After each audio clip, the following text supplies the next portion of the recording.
Hi, I'm Ms. Sharp and I teach graphic design at Dysart High School. The graphic design program is a 2-year program with the opportunity for a 3rd-year internship.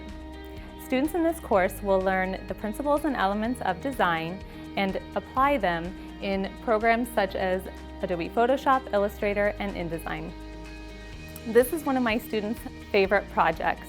After learning about the art movements throughout history, students get to create their very own Andy Warhol-style pop art. This course is great for anyone interested in advertising, marketing, or visual communications. As part of this class, students will get to take the skills they learn in class and compete with other students across the country in our CTSO Skills USA. For more information, visit our website or talk to your counselor. Thank you for joining me, and I hope to see you in class.